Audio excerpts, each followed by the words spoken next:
Oke, baik kita mulai kajiannya insyaallah. Ya. Bismillah, Assalamualaikum warahmatullahi wabarakatuh. Assalamualaikum warahmatullahi wabarakatuh.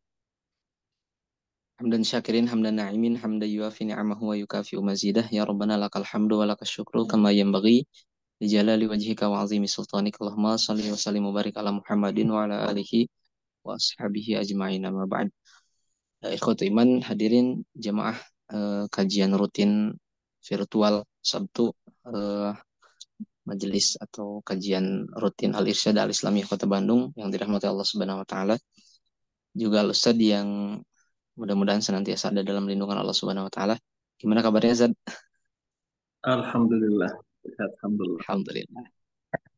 Puji syukur kita panjatkan kehadirat Allah Subhanahu wa taala. Pada kesempatan kali ini kita diberikan kesempatan kembali untuk hadir dalam kajian virtual. Mudah-mudahan kajian ini senantiasa menghadirkan keberkahan dan kebermanfaatan kepada kita semua. Amin ya rabbal alamin. Kita buka terlebih dahulu kajian kali ini dengan sama-sama mengucap basmalah. Bismillahirrahmanirrahim. Juga sama-sama murajaah salah satu surat dalam Al-Qur'an, yaitu surat Al-Ikhlas. Mari sama-sama ta'awuz. A'udzu billahi minasy syaithanir rajim. Bismillahirrahmanirrahim. Qul huwallahu ahad. Allahus samad. Lam yalid wa lam yulad wa lam yakul lahu kufuwan ahad. Shadaqallahul azim. Baik, alhamdulillah. Insyaallah untuk mengefektifkan waktu kita akan lanjut langsung untuk kajian bersama Ustaz Amar Kudah, SHI. Insyaallah akan memaparkan tentang sejarah bangsa Arab pra-Islam. Untuk itu hadirin dipersilahkan untuk menyimak, kemudian poin-poin pentingnya bisa kita catat untuk mengikat ilmu yang sudah disampaikan. Pada Al-Ustaz dipersilahkan. Baik, bismillahirrahmanirrahim. Assalamualaikum warahmatullahi wabarakatuh. Waalaikumsalam warahmatullahi wabarakatuh. Alhamdulillahi rabbil alamin. Wassalatu wassalamu ala khairil anbiya'i wal mursalin. Nabiyina wa habibina Muhammadin wa ala alihi wa sahbihi wa man tabi'ahum bi ihsanin ila yaumiddin. Qala Allah tabaraka wa ta'ala fi kitabihil a'la. Ya ayyuhalladzina amanu taqullaha haqqa tuqatih wa la tamutunna illa wa antum muslimun.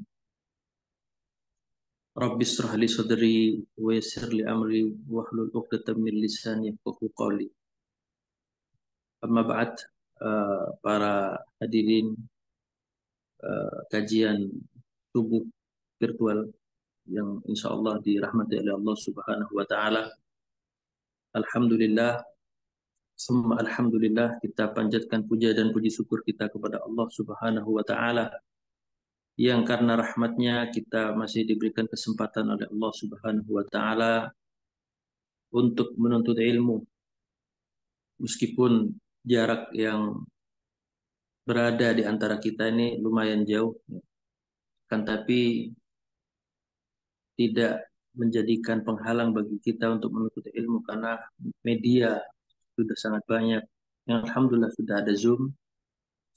Kemudian salawat serta salam kita junjungkan kepada kehadirat Nabi Muhammad sallallahu alaihi wasallam, di mana beliau telah membawa umat yang dulunya berada di kejahiliahan menuju terang benderangnya tauhid, yang sebelumnya menjadi bangsa yang dihinakan, kemudian menjadi bangsa yang dimuliakan oleh Islam.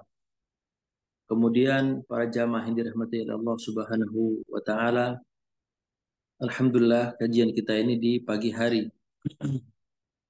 Ada sebuah hadis dari Rasulullah sallallahu alaihi wasallam menjelaskan tentang sangat jelas tentang keutamaan di pagi hari. Burika ummati fi bukuriha. Umatku ini diberkahi di pagi harinya. Jadi barang siapa yang pagi harinya itu bangun, kemudian melaksanakan sholat sunnah sebelum subuh, kemudian dilanjutkan dengan sholat subuh, maka insya Allah sholat sunnah sebelum subuh itu adalah lebih baik daripada dunia dan seisinya. Itu adalah janjinya Allah Subhanahu wa taala, bukan janji hambanya, bukan janji orang lain, tetapi adalah janji dari Sang Maha Pencipta, yaitu Allah Subhanahu wa taala. Kemudian kita masuk ke dalam mukaddimah pembahasan sirah nabawiyah, sejarah bangsa Arab sebelum Islam. Ketika kita berbicara Nabi Muhammad SAW, itu tidaklah pas dan tidaklah lengkap jika kita langsung membahas kepada Nabi Muhammadnya Shallallahu Alaihi Wasallam secara langsung tanpa mengetahui peradaban atau bangsa Arab sebelum datangnya Islam, yaitu sebelum lahirnya Nabi Muhammad Shallallahu Alaihi Wasallam. Para jamaah yang dirahmati oleh Allah Subhanahu Wa Taala, Arab itu menurut para ulama tarikh, ulama-ulama yang memang ahli dalam bidang tarikh, yaitu disebut dengan muarrikh. Arab itu dibagi menjadi tiga. Yang pertama adalah Arabul Ba'idah. Yang kedua adalah Arabul Aribah. Yang pertama Arabul Ba'idah. Yang kedua Arabul Aribah. Yang ketiga adalah Arabul Musta'ribah. Ini perlu dicatat dan perlu dipahami terlebih dahulu. Arabul Ba'idah, kita berbicara tentang Arabul Ba'idah terlebih dahulu, adalah sebuah kaum atau sebuah bangsa, kaum-kaum Arab terdahulu yang sudah punah dan tidak mungkin sejarahnya bisa dilacak secara rinci atau secara mendalam, karena kaum-kaum Arab Ba'idah ini sudah Allah Subhanahu wa taala musnahkan, seperti kaum Ad, seperti kaum Samud. Kalau secara tidak rinci itu bisa kita cari tempatnya, yaitu kita berada di antara kota Al-Ula di sebelah utara kota Madinah dan di sebelah selatan negara Yordan sekarang. Di situ ada tempat-tempat yang seperti gunung kan, tapi seperti rumah. Ya, kaum Ad dan Samud itu mengukir rumah-rumah mereka, gunung-gunung itu dijadikan seperti rumah. Bisa dibayangkan Arabul Ba'idah ini mempunyai fisik yang sangat besar. Ya, mereka merasa bahwa dirinya adalah yang paling kuat, yang paling berkuasa, kan? Tapi Allah tunjukkan sebesar apapun kekuatan yang kita miliki, fisik yang kita miliki, maka Allahu Akbar. Maka Allah lah yang paling besar. Yang maha besar itu Allah Subhanahu wa taala. Mereka ingkar kepada Allah Subhanahu wa taala, kemudian Allah Subhanahu wa taala itu memberikan azab kepada kaum Ad dan Samud. Kemudian ada juga Arabul Ba'idah dari bangsa Jasem atau Judais dan Imlak. Ini sudah tidak ada. Kita cari sampai sekarang pun mungkin ya hanya yang tertinggal adalah tempat-tempat di mana mereka diadab oleh Allah Subhanahu wa taala. Itu yang pertama, dan ini sudah punah. Kemudian ada Arabul Aribah. Ada Arabul Aribah adalah orang-orang Arab Aribah yang setelah kaum Arabul Ba'idah tadi. Leluhur, artinya Aribah itu yang asli, leluhurnya bangsa Arab. Ya. Ini juga dikenal oleh karangan para ulama adalah orang-orang asli dari Yaman. Jadi yang mendiami wilayah Yaman itu disebut Arabul Aribah. Kemudian ada Arabul Musta'ribah. Kenapa disebut Musta'rab atau Musta'ribah? Karena mereka aslinya adalah bukan dari bangsa Arab, akan tapi memakai bahasa Arab. Dan Nabi Muhammad SAW itu adalah kelahiran dari anak cucunya Adnan. Adnan bin Ismail bin Ibrahim alaihissalam. Jadi Adnan ini adalah anak cucu dari Nabi Ibrahim, melahirkan Nabi Ismail, Nabi Ismail melahirkan anak cucu yang terakhir adalah Adnan, kakek ke-23 dari Rasul Shallallahu Alaihi Wasallam. Nah, kenapa Rasulullah itu atau Nabi Ismail itu disebut musta'ribah? Karena pada dasarnya para jamaah yang dirahmati oleh Allah Subhanahu wa taala, Nabi Ibrahim jelas dari negeri Babilonia. Di mana negeri Babilonia itu? Kita sering mendengar negeri Babil, Babilonia. Babilonia itu mencakup wilayah Irak, Iran sampai ke semenanjung Syam, ya, negeri Babilonia. Nah, sebelum itu kita bahas dari Nabi Ibrahim alaihissalatu wassalam. Nabi Ibrahim itu menikah dengan Sarah dan mereka hijrah menuju negara Mesir. Sampai di negara Mesir, mereka dihadapkan oleh situasi yang sangat aneh, di mana penguasa saat itu sangat mengkhususkan atau memberikan hak spesial kepada saudari. Ya, kalau kita mempunyai saudara perempuan, maka akan dihargai. Akan tapi ketika kita memiliki istri dan istrinya memiliki kecantikan yang luar biasa, itu akan diambil oleh raja setempat. Nah, diambillah, terdengar kabar bahwa Ibrahim masuk ke kota Mesir dengan membawa seorang perempuan yang sangat cantik yang bernama Sarah. Nah, akhirnya Sarah ini dan Ibrahim dipanggil oleh Raja Mesir pada saat itu. Dan singkat ceritanya, karena kecantikan dari Sarah, maka Raja Mesir itu tidak tahan untuk memegang Sarah. Dan Sarah pun alaihissalam itu berdoa kepada Allah untuk melindungi dirinya dari kejahatan orang ini. Seketika itu Raja Mesir yang tadinya bisa bergerak, subhanallahil azim, itu langsung tidak bisa bergerak. Maka Raja Mesir tersebut menjawab, tolong doakan kepada Tuhan kamu bahwa saya tidak akan menyentuhmu lagi. Nah, di sini Nabiullah Ibrahim alaihissalatu wassalam hanya bisa tauriyah, menjawab secara tauriyah, berbohong yang disyariatkan oleh Allah Subhanahu wa taala. Ketika itu Nabi Ibrahim sebelum dibawa ke istana raja, Nabi Ibrahim menjawab bahwa Sarah itu adalah saudarinya, bukan istrinya. Nah, secara zahir ini adalah berbohong kepada hal yang nyata, ini berbohong karena Sarah itu bukan saudari, bukan adik atau kakak Nabi Allah Ibrahim alaihissalatu wassalam.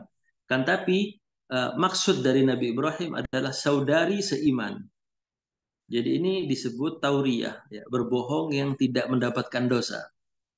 Bahkan terkadang di sebuah situasi ini dibutuhkan tauriyah.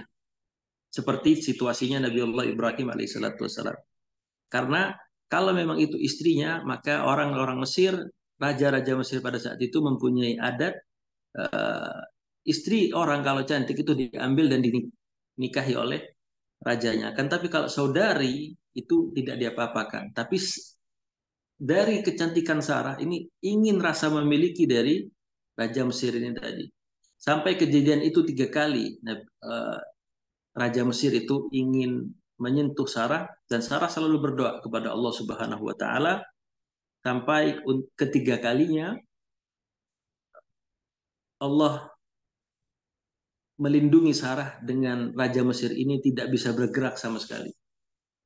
Kemudian para jamaah yang dirahmati oleh Allah Subhanahu wa taala, maka yang terakhir kalinya Raja Mesir itu mengatakan kepada Nabi Ibrahim, ya, pergilah engkau dari negeri saya karena yang kamu bawa ini bukan wanita biasa.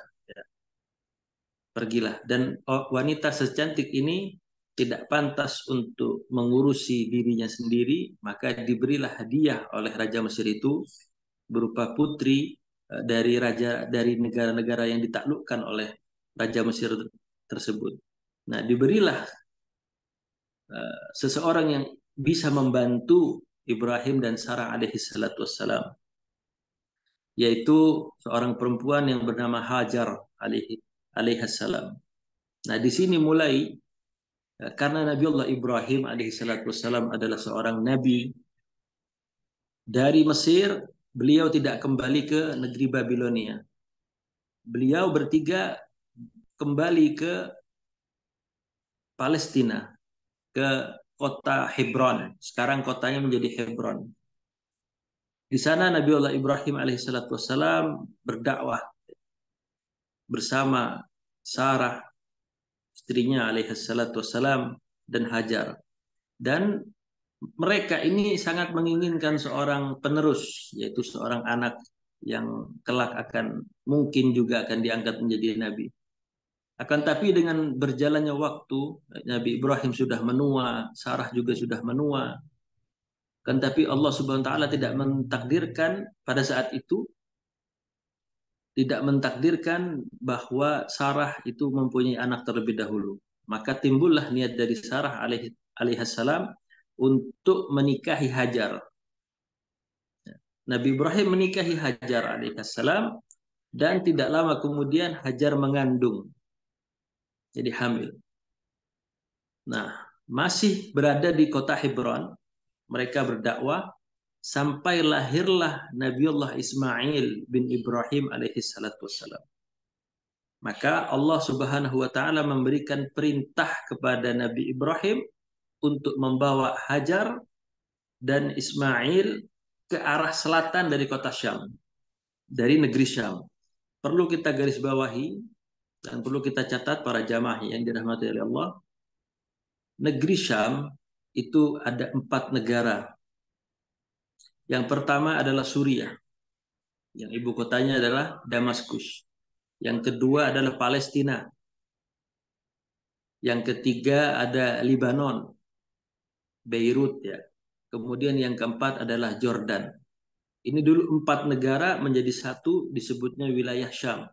Jadi ketika Rasul masih kecil, masih remaja, Rasulullah berdakwah ke negeri Syam. Ya, negeri Syam adalah 4 negara ini. 4 negara ini yang dulunya menjadi satu dengan ibu kota di Suriah, di kota Damaskus. Nah, dibawalah Nabi Ismail dan Hajar alaihi salam ke kota yang tidak ada penduduknya sama sekali. Sama sekali tidak ada penduduknya. Karena Makkah ini adalah sebuah lembah yang tandus. Tidak ada penghuninya sama sekali. Nah, di sebelum itu, di kota di negeri Yaman, di Arabul Aribah, Arab yang asli, itu sudah banyak suku-suku Arab. Arabul Aribah itu sudah ada sebelum Nabi Allah Ibrahim dan Nabi Allah Ismail itu mendiami kota Makkah. Mereka mereka sudah berhijrah terlebih dahulu sebelum jauh-jauh hari sebelum Nabi Allah Ibrahim mempunyai anak dari Hajar alaihi salatu wassalam. Kemudian jamaah yang dirahmati oleh Allah Subhanahu wa taala, kenapa orang-orang Arab Yaman, Arabul Aribah itu hijrah ke berbagai kota di semenanjung Arab, Jazirah Arab? Karena asal usul memang sejarah Yaman ini sangat panjang. Arabul Aribah, Arab yang asli ini sangat panjang. Allah Subhanahu wa taala ya, menyebut kota Saba. Ya. Kota Saba ini adalah kalau sekarang itu menjadi Sana'a, ibu kota dari negeri Yaman, dulunya kaum Saba.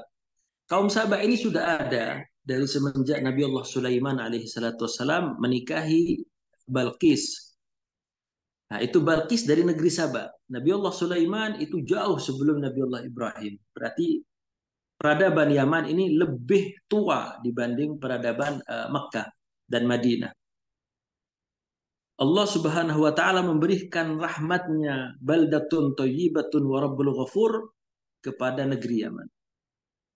Bahkan Allah Subhanahu wa taala di dalam firman-Nya dalam surat Saba, sampai Allah turunkan satu nama surat, yaitu surat Saba. Ini untuk menceritakan kepada kita bahwa eh, kota Saba ini adalah kota yang sangat bersejarah. Dan 2/3 dari Al-Quranul Karim itu isinya adalah sejarah. Mengapa Allah Subhanahu wa Ta'ala menurunkan Al-Quranul Karim? Itu banyak dengan berisi hal-hal yang menerangkan kepada kita umat-umat terdahulu. Bagaimana Allah menceritakan tentang kisahnya Nabiullah Musa, kisahnya Nabiullah Ibrahim, kisahnya Nabiullah Yusuf alaihi salatu wassalam, dan banyak lagi kisah-kisah. Karena Al-Quranul Karim itu ingin memberikan hikmah kepada kita, ibrah, agar umat-umat setelahnya itu mengambil nilai, mengambil ibrah dari kejadian-kejadian pada umat-umat yang terdahulu. Allah Subhanahu wa Ta'ala berfirman dalam surat Saba ayat ke-19.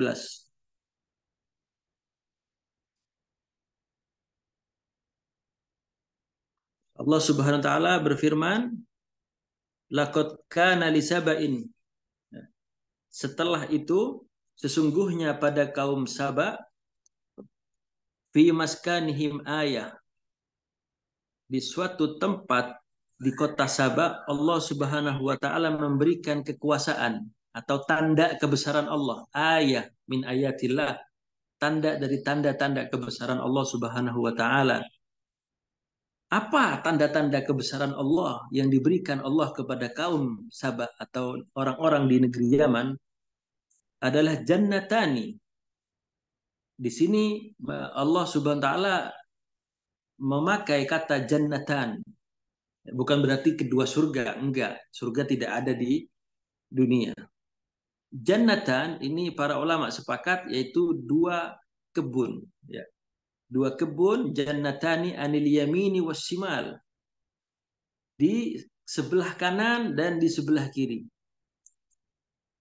Jadi Allah Subhanahu wa Ta'ala memberikan kebun yang sangat berkah sekali untuk penduduk Yaman. Kemudian Allah Subhanahu wa Ta'ala melanjutkan, kulu min rizki rabbikum washkurulah baldatun thayyibatun wa rabbul ghafur.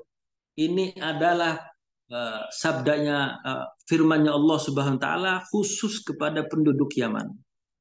Satu-satunya negeri yang disebutkan di dalam Al-Quran dengan baldatun thayyibatun wa rabbul ghafur itu hanya negeri Yaman.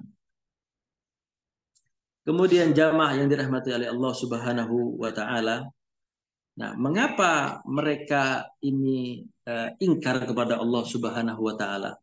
Setelah Ratu Balqis dinikahi oleh Nabi Sulaiman, mereka beriman kepada Allah dan Allah memberikan nikmatnya.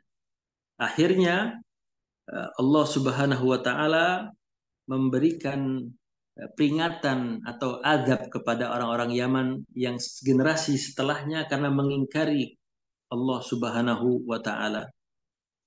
Masih di dalam surat Saba juga ayat ke-16, tetapi setelah itu bangsa Saba ini melupakan nikmat yang telah Allah berikan.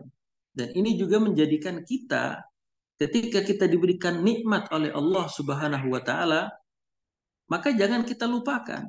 Dan melupakan nikmat yang Allah berikan, ini adalah sifat yang manusiawi. Bahkan sering kita lupa. Bukankah Rasulullah SAW sudah mengingatkan kita, dan Allah Subhanahu wa Ta'ala telah memberikan kita peringatan, la in syakartum la azidannakum. Ketika kita ini bersyukur kepada apa saja yang diberikan oleh Allah Subhanahu wa Ta'ala, janji Allah la azidannakum, maka kami akan tambah. Wa in kafartum, dan jika engkau kufur, ingkar kepada nikmat apapun itu bentuknya nikmat yang Allah berikan, kan tapi kalian kufur, ingat kata Allah Subhanahu wa Ta'ala, inna adzabi lasyadid, sesungguhnya azabku sangatlah pedih. Nah, ini yang dilakukan oleh penduduk negeri Saba atau negeri Yaman. Mereka mensyirikkan Allah Subhanahu wa taala, sebab itu yang tadinya negeri Sabah kaya raya, ya, disebutkan tadi jannatan anil yamini wasyimal, itu hancur lebur, ya, diterjang banjir yang begitu besar. Allah Subhanahu wa taala berfirman dalam surat Saba ayat ke-16, fa'radu, ya, mereka akan tapi mereka berpaling dari Allah Subhanahu wa taala. Fa'arsalna alaihim, maka kami datangkan atas mereka sailal arami, banjir yang sangat besar. Ya kalau kayak sekarang ini kita artikan seperti banjir bandang lah, atau seperti uh, mirip dengan tsunami. Sailal aram wa baddalnahum, dan kami ganti kedua kebun tersebut bijannataihim, jannataini dawatai akli hufadin wa asili syai'in wa min sidril qalil, dan kami ganti kedua kebun mereka itu dengan kedua kebun yang ditumbuhi pohon-pohon yang mempunyai buah yang sangat pahit, ya, dan sedikit bidara. Sidir itu bidara. Jadi Ibnu Katsir rahimahullahu taala dalam menafsirkan ayat ini menjelaskan fa'aridu, akan tapi mereka berpaling adalah berpaling dengan dari Allah Subhanahu wa taala dan menyembah matahari. Nah, artinya kaum Sabah ini tadinya bertauhid kepada Allah, beriman kepada Allah, mukmin, kemudian menyembah matahari. Kemudian jamaah yang dirahmati oleh Allah Subhanahu wa taala, kembali lagi lah setelah kejadian itu, kaum kaum kaum Sabah itu setelah hancurnya bendungan Ma'rib, Saddul Ma'rib, sampai sekarang pun ada kota di Yaman yang bernama Ma'rib, dan sampai sekarang pun kita bisa melihat bagaimana sisa-sisa bendungan itu masih ada. Mereka mulai menyebar, ada yang menyebar ke wilayah selatan, ada yang menyebar ke wilayah timur, barat, bahkan di utara. Nah, orang-orang Yaman ini yang mendiami Madinah Al-Munawwarah. Jadi Makkah itu hanya dilewati saja, karena di Makkah itu tidak ada kehidupan sama sekali. Tidak ada kehidupan sama sekali, karena lembah yang sangat tandus. Air pun tidak ada. Air pun tidak ada, karena air adalah sumber kehidupan. Kita sebagai makhluk Allah bisa bertahan tanpa makan. 2 hari, 3 hari bisa. Kan tapi ketika kita 3 atau 4 hari kita tidak minum, tidak berisi, tidak terisi badan kita dengan cairan, maka insya Allah akan cepat waktu kita bertemu dengan Allah. Jadi gitu jamaah yang dirahmati oleh Allah.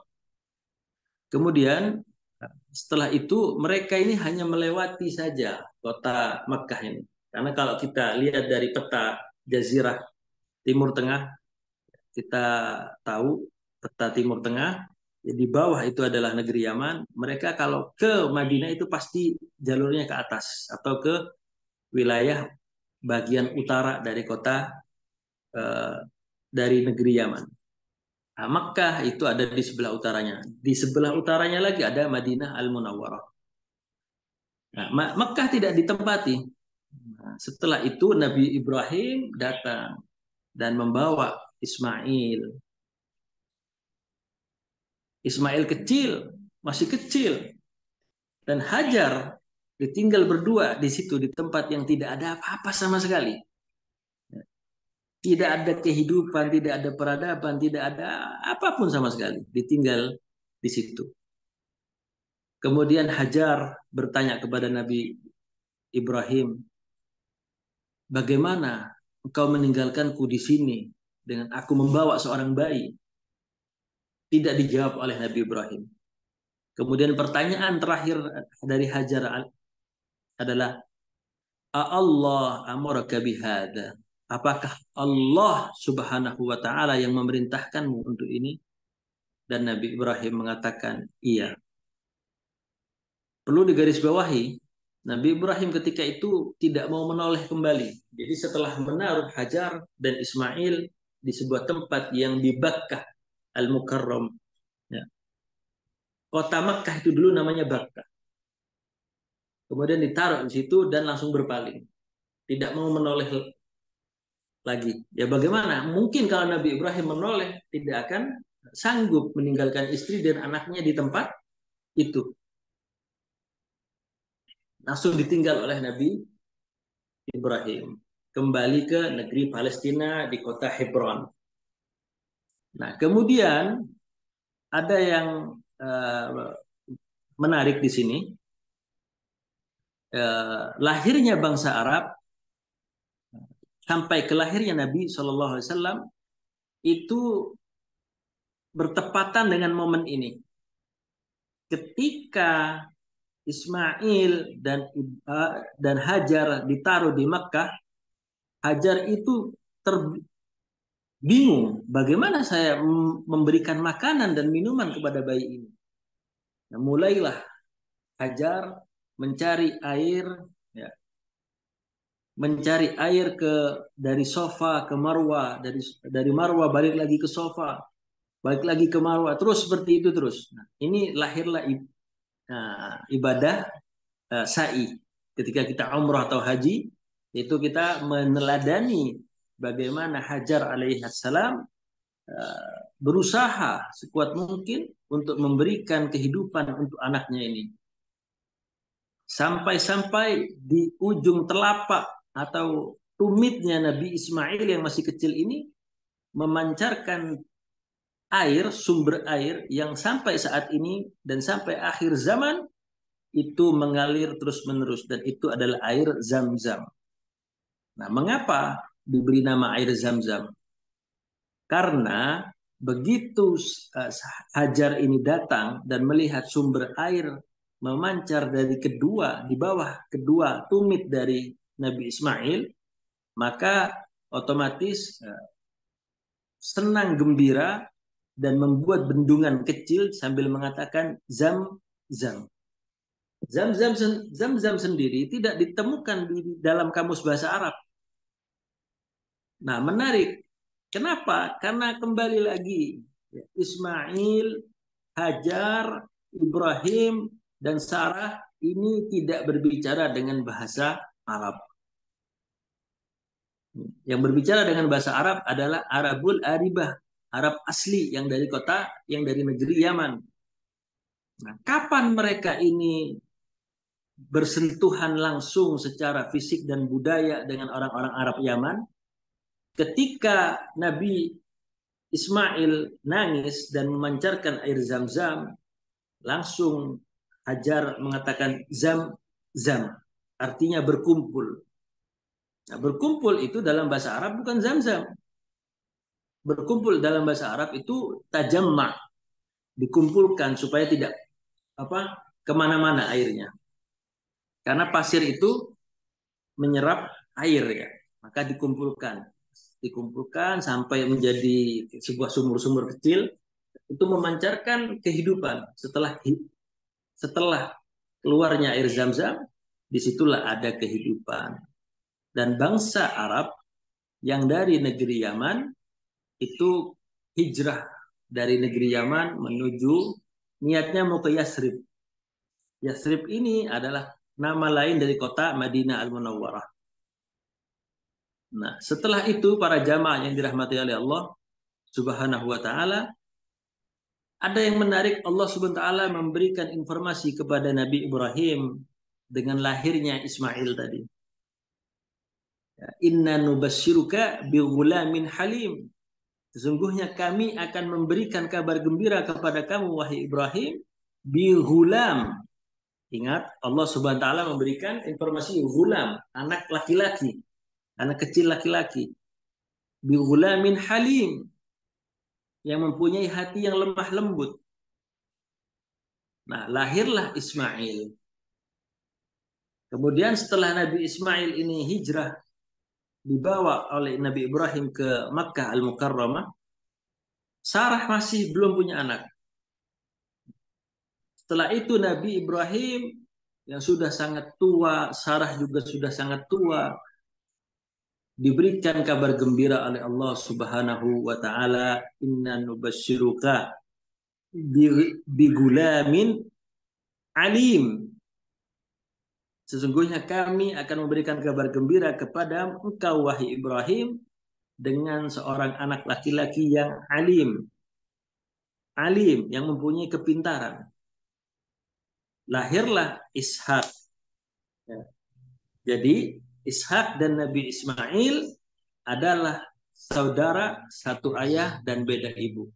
Dari Ishak ini melahirkan bangsa Yahudi dan dari Ismail melahirkan bangsa Arab Musta'ribah, termasuk Nabi Muhammad Sallallahu Alaihi Wasallam. Dan bagaimana sih agama mereka sebelum ada Nabi Muhammad? Jadi Nabi Ibrahim ketika itu masih menjalankan agamanya dengan millah Ibrahim, millat Ibrahim Hanifah, yang lurus. Bangsa Arab pada saat itu kembali kepada Ismail, bersosialisasi dengan orang Arab dari kabilah Bani Jurhum. Ya, kalau kita yang ada yang keturunan kakek-kakek kita datang dari Yaman ke negeri Indonesia, itu ada dikenal dengan kabilah Bani Jurhum atau bin Jurhum. Nah, itu adalah kabilah Yamaniyah, itu yang pertama kali datang ke kota Mekkah dan meminta izin untuk minum dari air Zam-Zam. Ya minum, diberi izin oleh Hajar alaihissalatu wassalam. Maka singkat ceritanya, daripada jauh-jauh ke negeri Madinah untuk cari penghidupan, ini ada kota yang lebih dekat dengan negeri Yaman, yaitu Makkah. Ada air juga di sini, tinggal kita bangun sebuah peradaban. Nah, akhirlah Nabi Ismail berinteraksi secara langsung dengan Arab dengan suku-suku Arab dari kabilah Bani Jurhum tadi. Nah, setelah datangnya Bani Jurhum ke kota Mekah, maka datang terus-menerus. Nah, sampai Nabi Ibrahim alaihissalatu wassalam datang, setelah sekian tahun tidak datang, keadaan bangsa Arab itu masih dalam millah Ibrahim Hanifah, dalam keadaan di atas agamanya Nabi Ibrahim alaihissalatu wassalam. Sampai membangun Ka'bah, tawaf, kemudian sa'i, kemudian berkurban, sampai Nabi Ismail yang disuruh disembelih. Ya. Kata Nabi Ismail ketika itu, ya kalau memang itu perintah Allah, laksanakan wahai ayahku. Ya.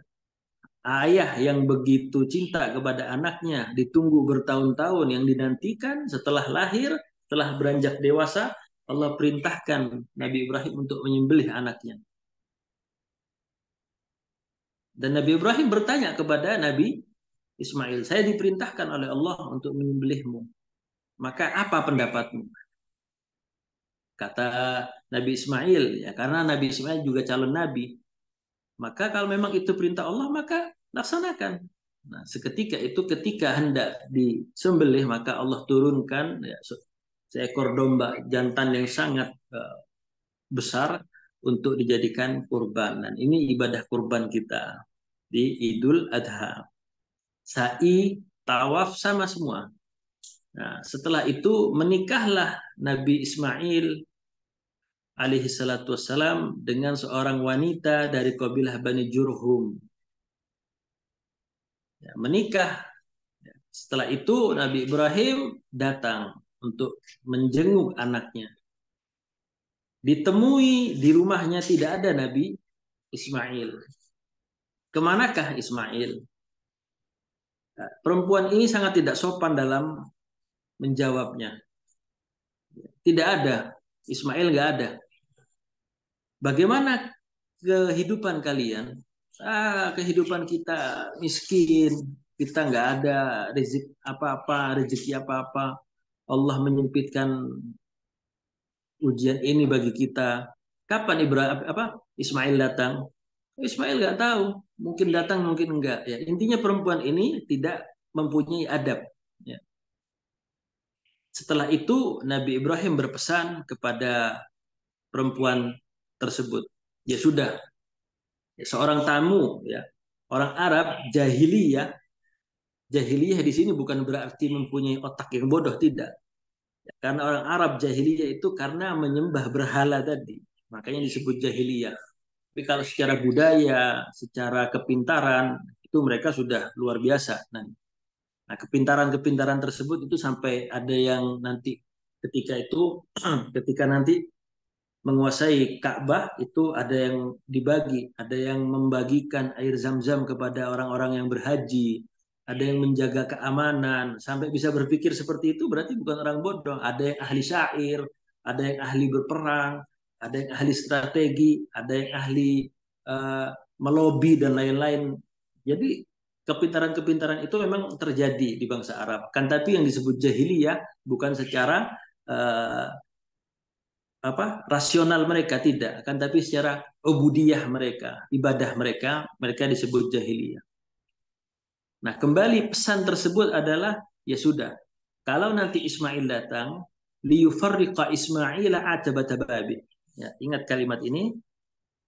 Uh, li kata-kata Ibrahim kepada perempuan ini sampaikan kalau Ismail datang nanti bilang ada pesan dari saya liyufarriqa Ismaila atabata babi. Kalau dibaca cepat liyufarriqa Ismaila atabata babi. Apa artinya? Ganti palang pintu rumahnya. Itu pesan dari ayahnya Nabi Ibrahim ya kepada perempuan ini tadi yang dijadikan istri. Kemudian jamaah yang dirahmati oleh Allah Subhanahu wa taala, sekian lama tidak berkunjung datang Nabi Ismail, kemudian datanglah Nabi Ismail. Karena Nabi Ismail ini juga calon nabi, tidak jauh berbeda dengan Nabi Ibrahim alaihi salatu wassalam tentang kenabiannya. Nabi dengan nabi mempunyai apa ya, kayak nyetrum ya gitu ya. Ada koneksi tertentu. Akhirnya Nabi Ismail menanyakan kepada istrinya tadi, bagaimana? Apakah tadi ada orang yang datang ke rumah saya? Oh iya, tadi ada. Gak kau suruh masuk? Enggak. Apa yang mau saya suruh masuk? Makanan pun enggak ada. Apa yang ditanyakan? Ya, menanyakan tentang kehidupan kita. Bagaimana engkau jawab? Ya, saya jawab kehidupan kita susah. Ya, jadi seperti itu. Akhirnya, apakah ada pesan yang ditinggalkan oleh dia? Oh, ada. Apa pesannya? Liyufarriqa Ismail atabatababih. Untuk mengganti Ismail ini suruh ganti palang pintu rumahnya. Nah, ini bahasa kiasan. Palang pintu rumahnya itu adalah istrinya. Istrinya tidak faham. Yang faham hanya Nabi Ismail. Oh, kata Nabi Ismail. Oh, seperti itu. Ya sudah, itu yang datang ke sini tadi adalah ayahku. Dan pesan itu untuk menceraikanmu karena kamu perempuan yang tidak salihah, tidak bersyukur kepada Allah Subhanahu wa taala. Tidak diceraikan perempuan tadi dan menikah lagi dengan seorang perempuan. Ya, ulama berbeda pendapat dalam menentukan nama, tapi para muarrikhin menyebutkan istri yang kedua dari Nabi Ibrahim bernama dari Nabi Ismail adalah Sayyidah binti Mudad al-Jurhumi. Jadi Sayyidah binti Mudad al-Jurhumi itu istri yang kedua. Datanglah Nabi Ibrahim kembali ketika Nabi Ismail sudah mengganti istrinya dan menikah dengan Sayyidah binti Mudad al-Jurhumi, maka datang Nabi Ibrahim kembali. Bagaimana keadaan kalian? Nih, sebelum dijawab, dipersilahkan masuk terlebih dahulu. Oh, masuk silahkan. Ya. Oh, alhamdulillah kehidupan kami diberikan nikmat yang banyak oleh Allah Subhanahu wa taala, diberikan kecukupan, rezeki yang halal, rezeki yang berkah meskipun tidak kaya, alhamdulillah. Ya. Akhirnya Nabi Ibrahim tidak bertemu kembali dengan anaknya dan memberikan pesan, ya udah sampaikan kepada Ismail li yumsika Ismail atabatababi. Pegang erat palang pintu rumahnya ini. Karena ini adalah perempuan yang salihah. Ya, disuruh pegang. Akhirnya dari keturunan ini ya lahirlah Nabi kita Muhammad Sallallahu Alaihi Wasallam. Karena dari pernikahan ini adalah yang melahirkan Adnan. Kalau kita runut nasab dari Nabi Muhammad Sallallahu Alaihi Wasallam adalah Muhammad bin Abdullah bin Abdul Muttalib bin Hashim bin Abdi Manaf bin Qusay bin Kilab bin Murrah bin Ka'ab bin Lu'ay bin Ghalib bin Fihr bin Malik bin Nadar bin Kinanah ibn Khuzaimah ibn Mudrikah bin Ilyas alaihi salam bin Mudar bin Nizar bin Ma'ad bin Adnan. Dan Adnan ini adalah kakek ke-23-nya Nabi SAW dan dari anak cucunya Nabi Ismail. Inilah Arab musta'ribah yang diarabkan. Jadi Arab musta'ribah. Ya, Arabul Aribah itu ada dua. Yang pertama ada Arabul Qahtaniyah. Arabul Qahtaniyah ini adalah Arab-Arab asli dari penduduk Yaman. Kemudian ada Arabul Adnaniyah. Kenapa disebut Arabul Adnan? Karena mereka dari keturunan dari Adnan. Dan Adnan keturunan dari Nabi Ismail alaihi salatu wassalam. Dari keturunan Adnan lahirlah Nabi Muhammad sallallahu alaihi wasallam. Dan dari suku Qahtan, kabilah Qahtan itu ada dua suku terbesar, adalah suku Aus dan suku Khazraj yang mendiami kota Madinah Al-Munawwarah. Jadi kaum Ansar yang menerima Rasulullah ketika hijrah nanti itu adalah orang-orang dari negeri Yaman, kaum Aus dan Khazraj. Dan dari kaum Adnan, kabilah terbesarnya adalah suku Quraisy dan Bani Tamim, At-Tamimi. Itu dari Adnaniyah, dari keturunan dari Nabi Ismail bin Ibrahim alaihi salatu wassalam. Nah, singkat cerita, masyarakat Arab pada saat itu sudah mempunyai peradaban yang luar biasa, sudah ada Ka'bah, sudah ada ritual tawaf, sa'i, ya, dan potong domba, kurban. Sampai berlalunya masa-masa ini, nah masih tidak di atas millah Ibrahim. Sampai ada satu orang perusak agama Nabi Ibrahim. Catat namanya adalah Amr. Bedanya Amr dan Umar, kalau Umar itu ain, huruf ain, mim dan ra, itu Umar. Tapi kalau Amr, ain, mim, ra plus ditambahin huruf waw. Jadi kalau kita temukan dalam kitab-kitab an Amr bin As atau ya disebut di sebuah hadis umpamanya ada riwayat yang meriwayatkan adalah Amr bin As, seorang sahabat Nabi, itu tidak bertuliskan ain mim ra. Kalau ain mim ra itu Umar. Tapi kalau ain mim ra dan ditambahkan waw, huruf waw itu disebut atau diucapkannya Amr. Amr bin Lu'ay al-Khuzai. Ini adalah awalu man ghayyara dina Ibrahim alaihi salatu wassalam. Manusia pertama atau orang pertama yang merubah agama millah Ibrahim di negeri Arab. Dia adalah dari orang-orang Yaman, dari kabilah Khuzai, Bani Khuza'ah. Dan Nabi Ismail serta anak-anaknya itu menguasai kota Makkah ratusan tahun. Sampai suku Bani Khuza'ah ini menguasai kota Makkah. Dikuasai lagi kota Makkah, berada di dalam kesirikan kepada Allah, mulai berubah generasi-generasi ratusan tahun berikutnya. Amr bin Lu'ay ini adalah seorang yang baik hati, seorang yang pandai berdagang, dipandang oleh karangan kaum Arab pada saat itu adalah orang yang pandai dalam hal agama. Dan dia sering berdagang ke negeri Syam. Nah, di negeri Syam dia melihat suku Amalik. Ya, suku Amalik adalah suku bangsa kuno juga yang menyembah Tuhannya melalui batu-batu. Batu-batu tersebut diukir, ya, diukir dengan diberikan nama-nama seperti nama-nama orang-orang soleh di zaman Nabi Nuh alaihi salatu wassalam. Ya, diberikan nama ini orang-orang soleh. Memang namanya memang benar, nama-nama orang-orang soleh ya. Akan tapi dijadikan patung dan dijadikan perantara antara patung itu dengan Allah Subhanahu wa taala. Maka Amr bin Luhai membawa sebuah patung yang paling besar ya, karena saudagar ya. Uang tidak jadi masalah, yang penting kepuasan dan harga diri martabat dia di masyarakat Arab semakin naik.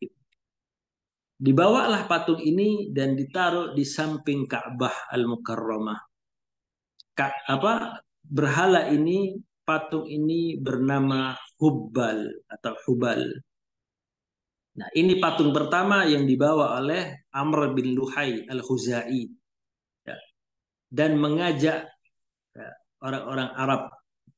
Kenapa Amr bin Luhai ini mengajak bangsa-bangsa Arab untuk beribadah kepada patung ini? Karena tidak luput lagi ini adalah tipu daya dari syaitan yang memberikan mimpi kepada Amr bin Luhai. Ya. Amr bin Luhai setelah itu diberikan mimpi. Mimpi itu ada dari Allah Subhanahu wa taala dan ada dari syaitan. Syaitan ini memberikan informasi, ya Amr, ya, i'ti jiddah tajidu fiha asnaman mu'iddah. Khudha wa la takhif wad'ul araba ila ibadatiha tajib. Setelah dapat Hubal dari negeri Syam, ya, itu Amr bin Luhai itu diberikan mimpi oleh jin, oleh bangsa syaitan untuk datang ke kota Jeddah, ke sebuah tempat ya, gali di situ tajid fiha asnaman mu'iddah. Kamu akan dapat itu asnam, itu jamak dari sonam atau berhala-berhala.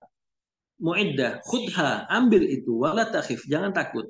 Wadu'ul araba, dan ajaklah orang-orang Arab ila ibadatiha tajib, untuk beribadah kepada berhala tersebut, maka engkau akan diikuti oleh orang. Nah, akhirnya mulai dari situ Amr bin Luhai ini membawa lagi berhala-berhala. Dan setiap suku membuat berhalanya masing-masing. Ada Hubbal, ada Latta, ada Uzza, dan yang lain sebagainya. Sampai di sejarah ketika Fathu Makkah, Rasulullah bersama para sahabatnya radhiyallahu taala anhum jami'an menghancurkan sekitar 360 berhala, dihancurkan dari dalam Ka'bah dan di sekitaran Ka'bah. Itu Allah dihancurkan dengan sahabat dari Nabi Muhammad SAW alaihi wasallam. Jadi sejarah bangsa Arab pra-Islam singkatnya seperti itu. Karena kita keterbatasan waktu, kita tidak bisa membahas ini secara detail. Kan tapi masa periode jahiliyah dimulai dengan rusaknya millah Ibrahim di tangan seorang yang bernama Amr bin Luhai al-Khuzai. Dan suku Khuza'ah ini adalah suku yang mengkudeta anak cucu dari Nabi Ismail menguasai Makkah. Dan kabilah bangsa Khuza'ah ini adalah sempat juga menutup sumber air Zam-Zam dalam periode kekuasaannya. Akan tetapi dengan izin Allah Subhanahu wa taala ada satu orang yang bernama Qusay bin Kilab. Ini berhasil merebut kembali tahta yang memang menjadi hak dari anak cucunya Nabi Ismail alaihi salatu wassalam. Qusay bin Kilab ini adalah kakek dari Rasulullah tadi yang kita sebutkan tadi, nasabnya yang Nabi Muhammad bin Abdullah bin Abdul Muttalib bin Hashim bin Abdi Manaf bin Qusay bin Kilab. Nah, Quraisy itu adalah julukan terhadap Qusay tadi. Karena apa? Quraisy itu disebutkan Quraisy itu karena pemersatu. Jadi Qusay ini disebut dengan nama lain Quraisy karena mereka yang menyatukan anak cucu dari Nabi Ismail bin Ibrahim. Disatukan oleh Qusay bin Kilab bin Murrah bin Ghalib bin Fihr bin Malik ini disatukan sama Qusay ini, menyatukan anak cucu Nabi Ismail dan menguasai Makkah kembali. Ya kan, tetapi ya sudah karena sudah mengakar dan berdarah daging, 300 tahun atau 400 tahun dikuasai oleh berhala-berhala tersebut, maka anak cucu dari Nabi uh, Ismail tadi ya penyembah berhala ya, atau jahiliyah, sampai lahirnya nanti akan lahir Nabi kita Muhammad Sallallahu Alaihi Wasallam. Maka dari itu para jamaah yang dirahmati oleh Allah Subhanahu Wa Taala, ingat ya, kita jangan tertipu dengan tipu daya syaitan. Karena tipu daya syaitan itu luar biasa. Kita tidak bisa ditipu, tapi nanti mungkin anak cucu kita gampang ditipu. Maka dari itu kami mengajak apa yang harus kita persiapkan demi anak cucu kita nanti supaya tidak tertipu dengan tipu daya syaitan dan tipu daya yang lain. Saya rasa sudah 6.30, atau ada pertanyaan atau kita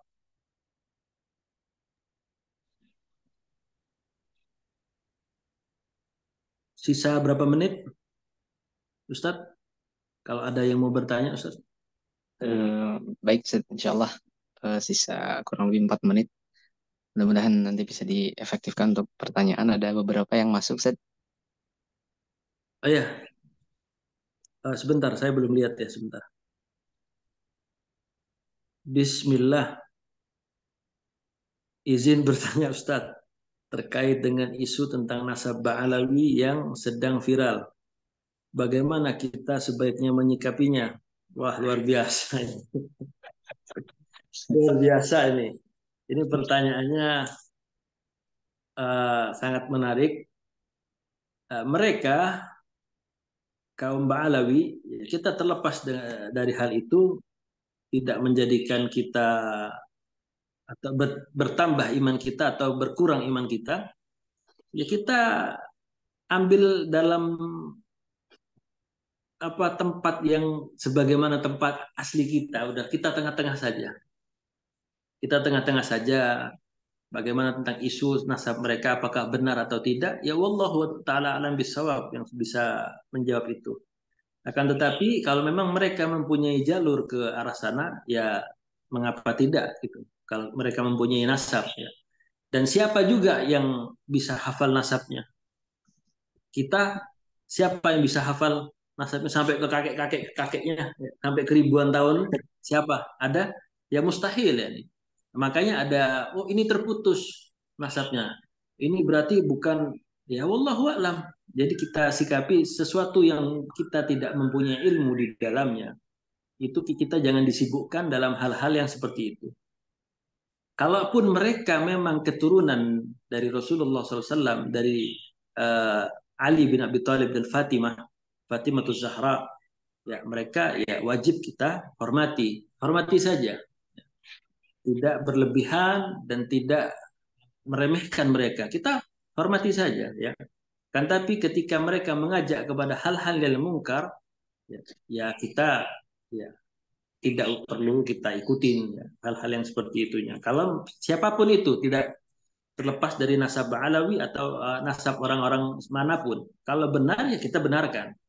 Kalau salah ya kita jawab secara benar dengan akhlak yang tepat. Bukan kita permalukan dia di depan orang lain.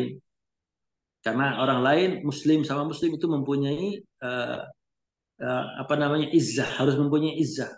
Jangan kita mengecilkan muslim di depan muslim yang lain. Oh, bahkan sekarang musuh-musuh Islam itu sangat senang sekali itu digoreng terus itu supaya Islam yang satu dengan Islam yang lain itu saling bermusuhan. Makanya dulu jualannya terorisme, sekarang sudah tidak laku. Sekarang jualannya toleransi yang kebablasan. Jualannya seperti itu. Toleransi yang sudah kebablasan, sudah nggak dirasa, sudah tidak laku lagi. Sekarang mau dibenturkan antara kaum muslimin dengan nasab Ba'alawi. Ya sebenarnya kita bukan ahli nasab ya. Cuma dalam hal isu ini kita memposisikan diri eh, dengan tempat atau posisi yang benar. Kalau memang mereka adalah keturunan Nabi, wajib kita untuk menghormati dan mereka juga wajib membela Islam dan ada di garis terdepan dalam membela Islam ini seperti kakek-kakeknya adalah Rasulullah Shallallahu Alaihi Wasallam. Jadi kalau mereka mempunyai silsilah nasab yang jelas dan termaktub, ya jadi teori ilmiah itu tidak bisa kita klaim sepihak untuk membantah itu. Mereka mempunyai silsilah nasab yang sangat jelas. Contohnya seperti ini, mereka mempunyai lembaga seperti kita mempunyai lembaga Al-Irsyad Al-Islamiyah. Lembaga ini Robitoh Al-Alawiyah itu mempunyai kitab-kitab nasab, bukan sembarang klaim. Nah, kalau kitab-kitab yang ditulis secara ilmiah ini tadi, itu kita bantah dengan teori yang tidak ilmiah, nggak nggak akan menghasilkan. Contohnya, ada teori ilmiah 1+1=2. Kemudian kita ngomong, oh salah itu. Salah 1+1 bukan 2, tapi 3. Mana teori ilmiah kita? Jadi ketika kita mau menggugurkan sesuatu teori yang ilmiah, kita harus bantah dengan ilmiah juga. Bukan dengan klaim sepihak. Jadi saya rasa untuk isu ini sudahlah kita cukupkan saja, tidak perlu dibahas atau digoreng terlalu lama, karena ini bisa menimbulkan keretakan ukhuwah Islam. Ya. Bersatunya Islam itu wajib. Ya. Perbedaan itu wajar lah. Ya. Perbedaan itu wajar.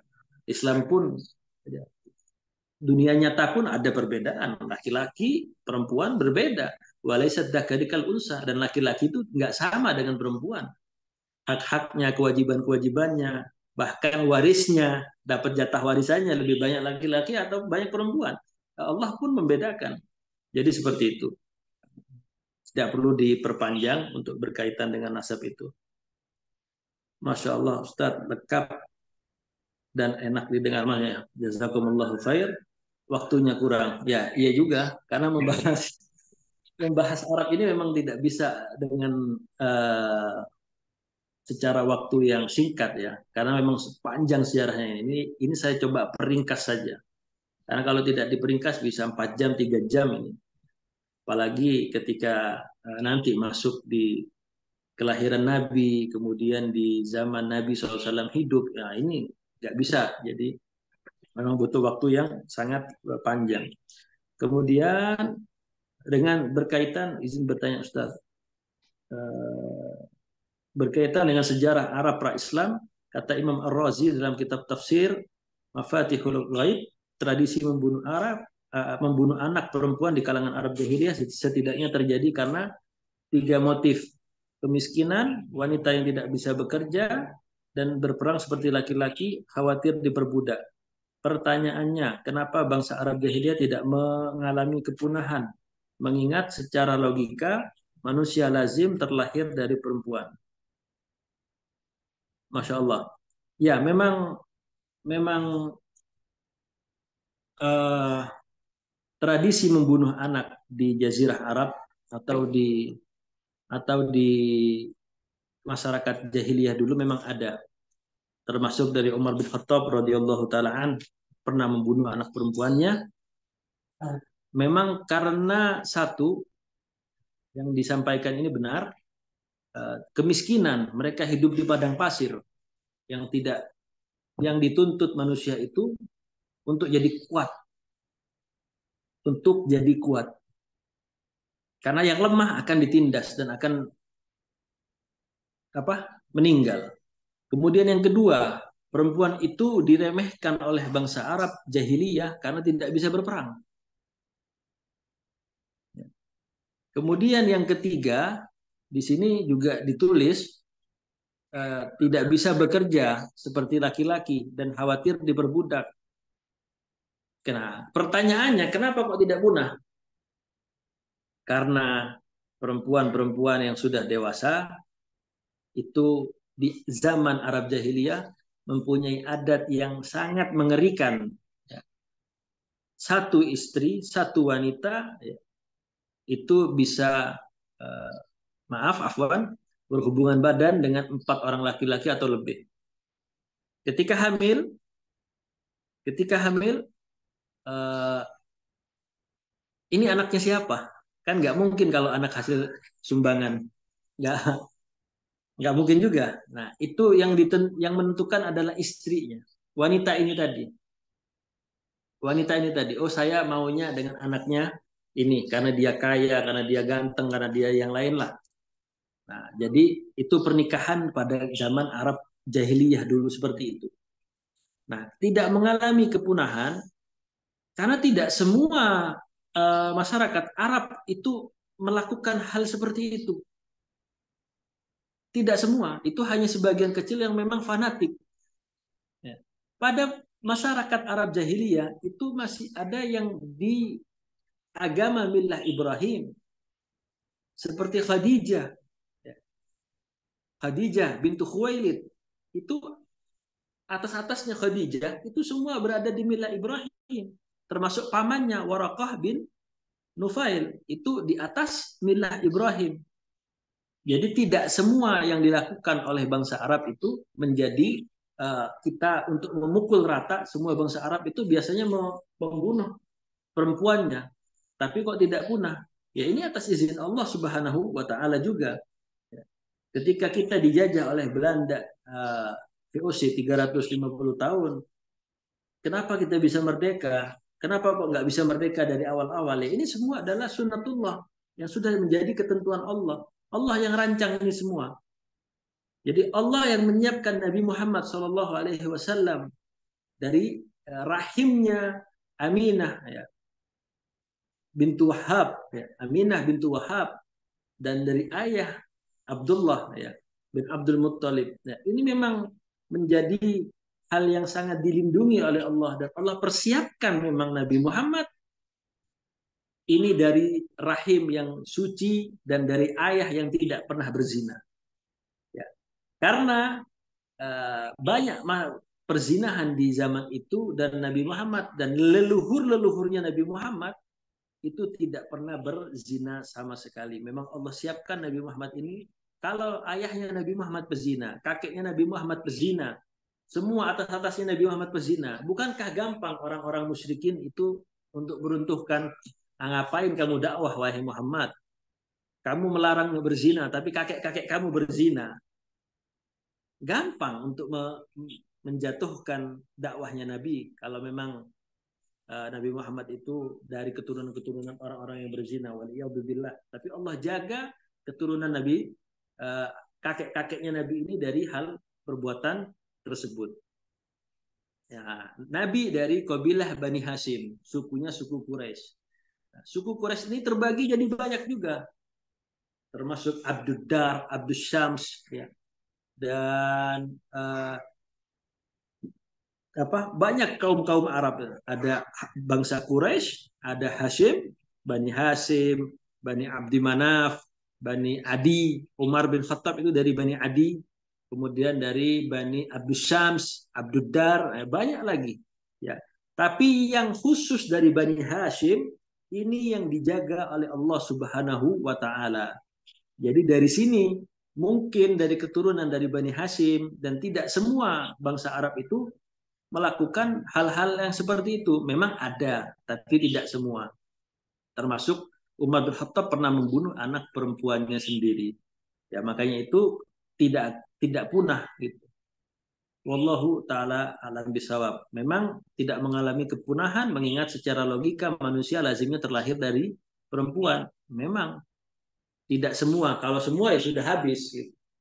Karena bangsa Arab itu sejahiliyah-jahiliyahnya bangsa Arab itu masih mempunyai nilai positif yaitu ikramud dhaif ya, memuliakan tamu yang sangat luar biasa ya, kemudian ya, memang mereka banyak juga sifat-sifat ya, jujur ya, Orang-orang Arab itu meskipun jahiliyah itu tidak akan berbohong ya. Memang yang mereka lakukan itu niat karena memang kebodohan mereka. Ya, apa ya kalau bahasanya orang sekarang itu polos gitu. Karena memang benar-benar. Ya. Karena inna nubassiruka bi min halim, yang lemah lembut hatinya. Ya. Berbeda dengan ketika Allah memberikan kabar gembira kepada Sarah dan Ibrahim melahirkan Ishak bi min alim. Alim itu yang pintar. Bukankah bangsa Yahudi jumlahnya sedikit tapi bisa menguasai dunia? Ya, karena alim. Memang dari atas-atasnya memang pintar, tapi saking pintarnya jadi keblinger kata orang Jawa. Ya. Jadi seperti itu. Wallahu taala alam bisawab, tidak semua anak perempuan itu dibunuh di sana karena yang melakukan itu biasanya adalah kaum-kaum yang memiliki strata yang tidak diakuin atau terlalu fanatik. Sebabnya seperti itu. Wallahu taala alam bisawab. Kalau ada pertanyaan lagi, silahkan.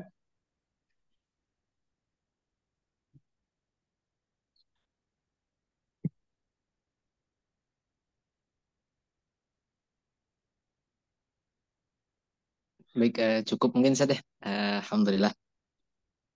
Eh, Diskusinya dicukupkan saja barangkali karena waktunya sudah 6.42. Taib, barakallahu fikum. Insya Allah ini menjadi pertemuan bukan pertemuan terakhir untuk kita, Amin. karena untuk memahami sejarah Nabi, bagaimana Islam itu lahir dan berjuangnya Nabi bersama para sahabat, itu sangat luar biasa.